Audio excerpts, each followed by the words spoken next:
एक गांव में दीनू, हरिया, सोनू, पंकज और टिल्लू नाम के 5 भाई रहा करते थे। उन पांचों भाइयों में बहुत प्यार था। वो पांचों भाई बहुत ही सुंदर और शक्तिशाली थे। मेरे बच्चों, अब तुम बड़े हो रहे हो। मैं चाहता हूँ कि तुम लोग शहर जाओ और पढ़ लिख कर इस गांव की भलाई के लिए कुछ काम करो। लेकिन पिताजी, आप अकेले यहाँ क्या करोगे? हम आपको अकेले छोड़कर नहीं जाएंगे। वाह मेरे बच्चों, वाह! आज के जमाने में लोग अपने माँ बाप को घरों से धक्के देकर निकाल देते हैं, और तुम लोगों को मेरी कितनी चिंता है। मैं तुम जैसी औलाद पाकर धन्य हो गया हूँ। फिर वो पांचों रामलाल के समझाने पर शहर चले जाते हैं। अरे वाह, ये शहर तो कितना अच्छा है। चारों तरफ बड़ी बड़ी इमारतें हैं। सही कह रहा है सोनू। अब शहर में जमकर पढ़ेंगे और मस्ती करेंगे।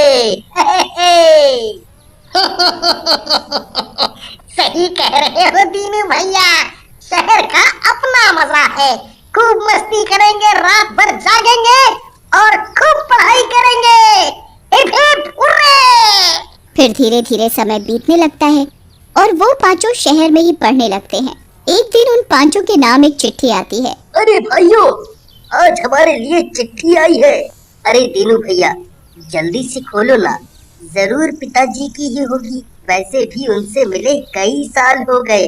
जैसे जैसे वो चिट्ठी पढ़ता जाता है, दीनू की आंखों से आंसू बहने लगते हैं। दीनू को ऐसा रोता देख चारों भाई किसी अनहोनी की आशंका से डर जाते हैं। अरे दीनू भैया, क्या हुआ?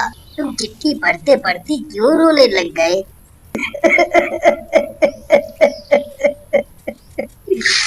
ये गांव वालों की चिट्ठी है।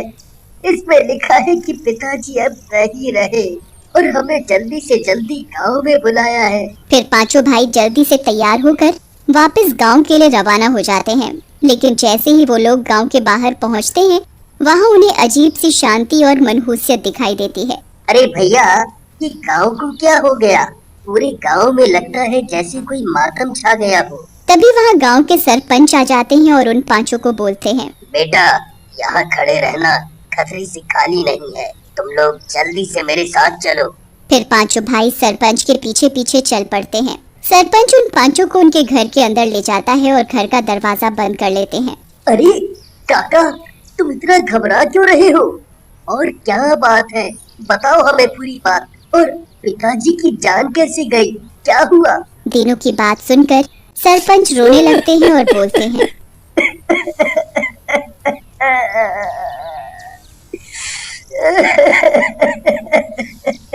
दरअसल तुम लोगों को मैंने ही चिट्ठी लिखकर बुलाया है बेटा। तुम्हारे पिताजी की जान मुझे बचाने में गई है। लेकिन कैसे? और वो कौन दुष्ट है?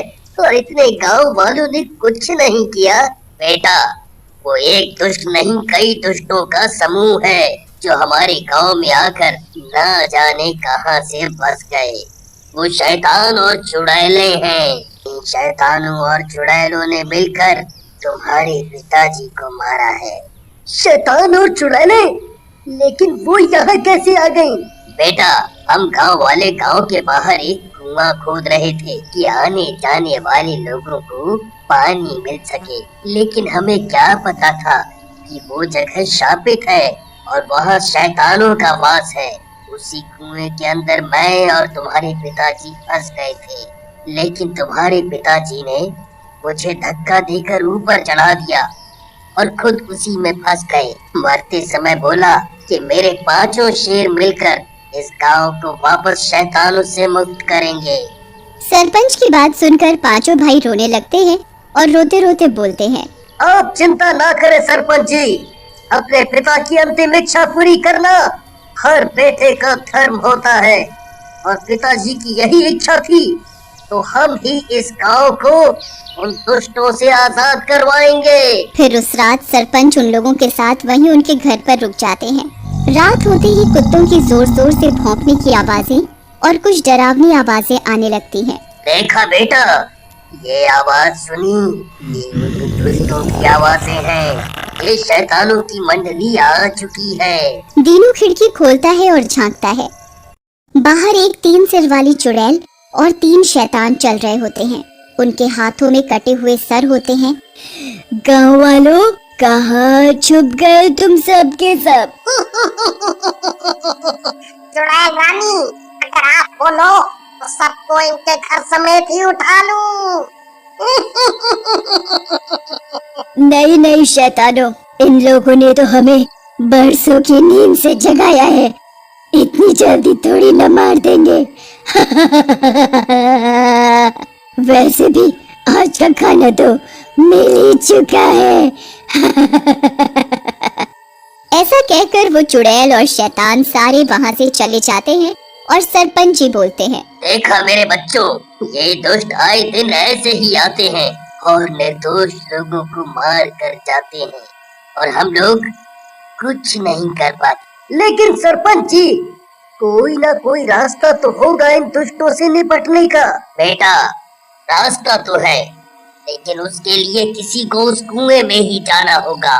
जब मैं और तुम्हारे पिताजी उस कुएं में थे तो हमने देखा ये शैतान और चुड़ैल कुएं के अंदर एक मूर्ति के आसपास बैठे हुए थे, जैसे उसकी रक्षा कर रहे हो न हो उसी मूर्ति में कुछ न कुछ राज है। सरपंच जी, राज कुछ भी हो, मैं इन शैतानों को नहीं छोड़ूंगा। इन लोगों ने हमारे पिताजी को मारा है। पंकज, अपने गुस्से पे काबू रखो। हम इन शैतानों से ताकत से नहीं जीत सकते, बल्कि हमें अपनी बुद्धि का प्रयोग करना पड़ेगा। मेरे दिमाग में एक योजना है। फिर दीनू सरपंच जी और बाकी भाइयों को अपनी योजना समझाता है। योजना के अनुसार अगली रात दीनू कुएं के पास जाता है और चुड़ैल को आवाज लगाता है, चुड़ैल जी, ओ 3 सिर वाली चुड़ैल जी, बाहर निकलो। चुड़ैल कुएं से बाहर आती है और बोलती है, बहुत हिम्मत है तुझ में लड़के, मुझे आवाज लगा रहे, मार डालूंगी मैं तुझे। मारना है तो मार डालो। वैसे भी मेरे दुष्ट भाइयों ने मेरी जमीनों पर कब्जा कर मुझे मार डाला है, और वो अब तुम सबको भी यहाँ से भगाना चाहते हैं।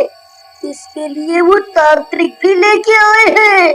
दीनू की ये बात सुनकर चुड़ैल हंसने लगती है और बोलती है, तांत्रिक?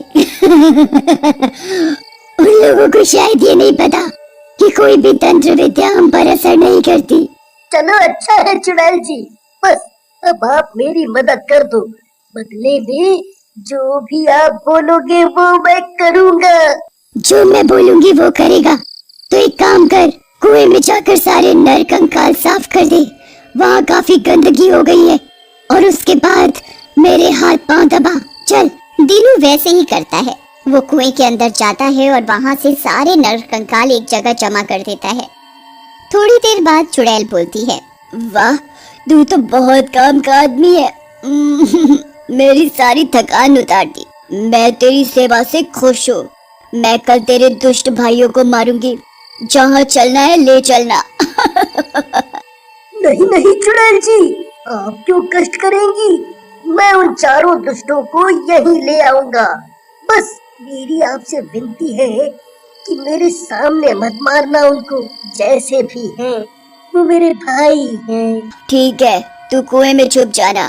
फिर दीनू वहाँ से चला जाता है और घर पहुंचकर बाकी चारों से आगे की योजना बनाता है। योजना के अनुसार चारों भाई और सरपंच जी रात में दीनू के साथ कुएं के पास पहुंच जाते हैं। दीनू कुएं के अंदर जाता है और चुड़ैल को बोलता है, चुड़ैल जी, मैं उन चारों दुष्टों को ले आया हूँ। बस आप उन लोगों को मार दो और सारी जमीन मुझे दे दो। इतनी जल्दी भी क्या है, पहले उन चारों को भी पकड़ लूं। आज तुम पांचों को ही मारूंगी मैं। ऐसा कहकर चुड़ैल दीनू को पकड़कर ऊपर आ जाती है। उसके चारों शैतान भी उसके साथ ही होते हैं। चुड़ैल और चारों शैतान पांचों भाइयों की तरफ बढ़ते हैं। तभी सरपंच जी एक जलती हुई मशाल को कुएं के अंदर फेंक देते हैं।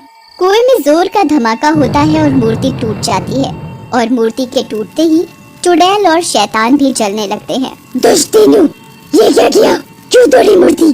दुष्ट चुड़ैल, हमने तो अपने पिताजी की अंतिम इच्छा पूरी की है। मैंने उन कंकालों को हटाते समय मूर्ति के चारों तरफ बारूद बम लगा दिए थे। और इस तरह सब चुड़ैलों और शैतानों से गांव वालों को मुक्ति मिल जाती है।